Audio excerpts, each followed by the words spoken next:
take things in measurable steps, and then go for it. Whatever you want to do, just go for it. And you only have one life to live, so why not just make the best out of the life you're given? This podcast encourages and empowers you to create your own unique real story, develop your own unique real statement, and discover your own unique real self. The power is yours.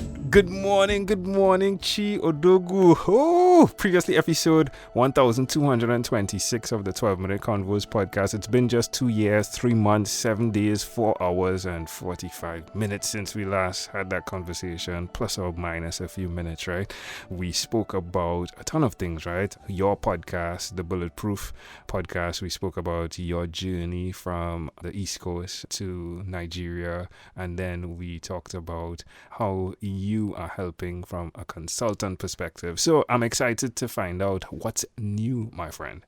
Oh man, first of all, thanks so much for having me back on the podcast. I guess this is my first repeat podcast that I've ever done. And secondly, wow, it's been that long. I can't imagine that so much has changed in just a short period of 2 years. But yeah, man, we've been up to some different fun stuff, and I can't wait to share it with your audience. Yeah, so let's get into it. So are you in Nigeria still? No, I am not. I moved to Canada 2 years ago now. Wow, so from the warmth of Nigeria to the cool, frigid Oh, Canada. yeah, well, it's not that frigid now, but it's getting there. But yes. But by now you've climatized, right? It's 2 Yes. years, so you know how to Yes. prepare for it, right? Yes, I do. Yes, I do. So what's Yes, going on there? What made you move? So what made me move was, well, I finished working on some projects in Nigeria, doing my own business, and I was like, at that point in time, I had been out of Nigeria for maybe 13 years or so because I lived in the US for my school and work and stuff, and I was kind of missing it. So I was like, well, I feel like I have changed, not necessarily that I'm better than Nigeria, but I was like, I was not as used to it anymore. My friendships and my relationships had all now become based more in East Coast United States as opposed to in Nigeria. I had some friends I grew up with, but some of the dynamics has changed, the business relationships have changed, and I was like, well, it's great to be home, but I don't want to completely disconnect myself from the networks I already have, and I want to see how I can bridge the two. So I said, okay, let me try and move back. And it just so happens Canada had a great program for if you're immigrating as a skilled individual. So if you have skills that they want, you speak English, you have college degree and whatnot, the process is quite easy to do. So I did it, and then I moved there. I started working as a business development consultant, and then I kicked off my own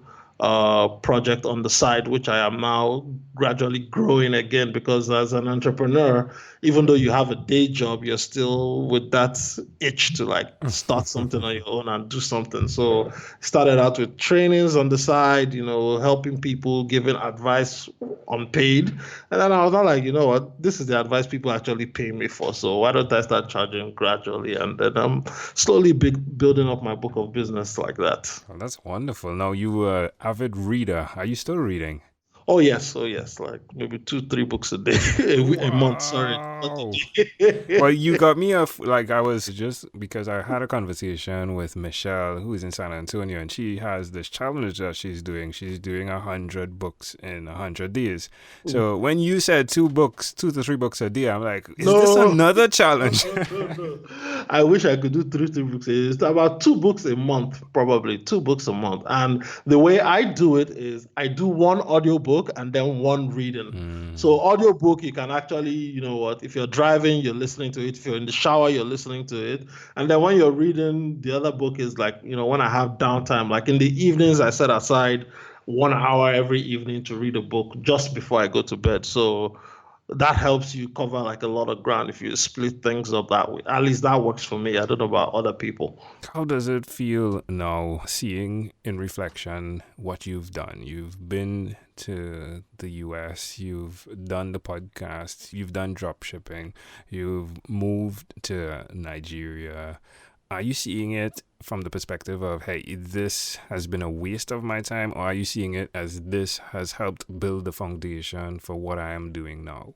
I would say it's helped to build the foundation because, in this entrepreneurial journey and this journey of life, there are some things you say, hey, I don't want to look back and regret that I didn't do this or I did this differently. So when I made the move from the States to Nigeria, that's what I felt was needed at the time. And it turns out that my presence was even needed a lot more than I thought it was. I just felt I wanted to go start a business and do something over there. But when I was there, it turned out my family needed me way more than they could have actually mentioned on the phone because family, if you're from like immigrant background, family don't want to put any pressure on you when you're abroad. They just want to hear you're doing well, doing okay. If they're going to challenges and struggles, they'll never let you know the whole spectrum. So when I got back, I just sitting down, I saw like, oh wow, I think I will actually be more beneficial just being here, being present, and being able to help in my own way. So it was beneficial for me to go. And then once I had resolved everything that needed resolving, I was like, okay, now to expand and see what else I can do. Because, like I said, as an entrepreneur, you want to try different things. And, contrary to what people might see on Instagram or in social media or whatever, no entrepreneur tries one thing and it just blows up overnight. You kind of try several different things and it takes time, but in that process, you're building skill sets that become unconscious to you. Like for me now, I can write copy, I can do Facebook ads, I can do a lot of things. So when the big business, whether it's this my current business that I'm working on or another business comes through, I have a whole library of skill sets that I can apply to it that will help that go a lot faster than if I were to start looking for money to hire people, because I've already made mistakes hiring people and they turned out to be not so great and wasted a lot of money and all that stuff. So I think with every stage comes a lesson that you kind of have to learn. And then once you learn that lesson, you're able to now bank that knowledge and apply it to future endeavors. Or is there a spiritual intuition that has helped develop that type of insight that you have where you're seeing, okay, being with family at this particular point in my life is important, and now, right, moving is important? Do you attribute that to a spiritual aspect? Yes, I do. I think also I'm a Christian, so I'm a man of faith and a man of prayer. I believe in God. And I know that God has a hand in everything, whether good, well, we will see it as bad, but there's no event that happens in your life that the hand of God is not there. So whether it's like losing a loved one or, failing at business or failing in love or whatever, the hand of God is always there guiding you and helping you and also teaching you and sharing with you that, okay, yes, though there's a pain in this, but even in the pain, there's a message that'll help you heal, help you grow, and also help you to help somebody else that will go through that problem. Because this, like I said, life is a journey and we always seem to find ourselves moving from place to place. So something that I may have learned and learned how to overcome and healed from, I can use that to now be a blessing to somebody else. And it doesn't necessarily mean that that person has to be a Christian. It could be a non-believer, Muslim, agnostic, whatever. But just being able to share and be there for that person and tell the person it's going to be okay, apply this or do that, it's sharing the love of God to people, regardless of whatever faith or whatever they believe in, and that usually is better for mankind and humanity because it helps us know that, we're in this journey, we're all the same, we're all one. As a child, you had a scenario occur, right? An accident where your mother was cooking in the kitchen, right? Frying the plantains. Yeah. You attempted to get that and the oil spilled, right? Yeah. Learning from your scars was the theme we got from that. Yeah. But how happy and how necessary is it to remain happy in the midst of a storm?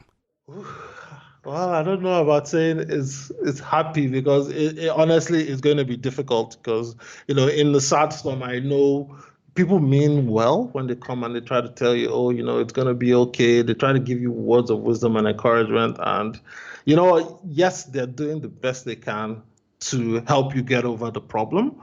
But at the same time, I've also found that somebody just coming and just, putting their arm on your shoulder and just being quiet is also as helpful as somebody trying to share kind words of wisdom. It's just what people know. So you might not be happy. I would say happy might not be the appropriate word, but maybe peace or comfort might be a better word in it, because in as much as you can't just be smiling if you're going through hell, but if there's a way you can help offer somebody peace, comfort, and solace, and just let them know they'll just be okay and things will work out, I think that is probably the more appropriate phrase. So it's very important to be comforted in the fact that you will eventually get over whatever challenges and struggles you're facing, that the sun will shine again, and life will move on, you'll heal, you'll recover.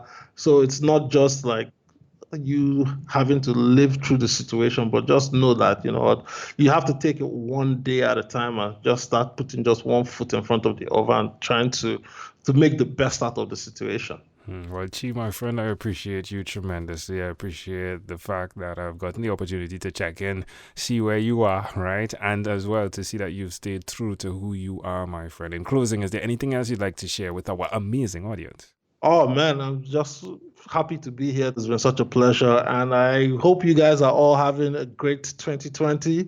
You guys, it's a new year. Yeah, I don't truly believe in New Year resolutions, but I do believe you can be intentional about the impact you want to make. And you know what? Don't try to schedule everything like your annual goal in one block. Try and schedule it maybe like I do 3-month chunks. So 3 months is much more manageable, because I learned that while I was working for a large corporation. And yes, we have an overall 1-year goal, but everything is broken down into 3 months. And in 3 months, it's much easier to manage anything in 90 days as opposed to trying to just put everything all up in 1 year and then trying to see how you can run through it. So yeah, take things in measurable steps, and then make the best out of the year you can. And go for it. Whatever you want to do, just go for it. And you only have one life to live, so why not just make the best out of the life you're given? Chi, again, a great pleasure. A pleasure I treasure. Thank you for being on What is Inspired by 12-Minute Convos with Angel Jones. This podcast is produced by Pod Edits. Visit podedits.com for professional podcast publishing.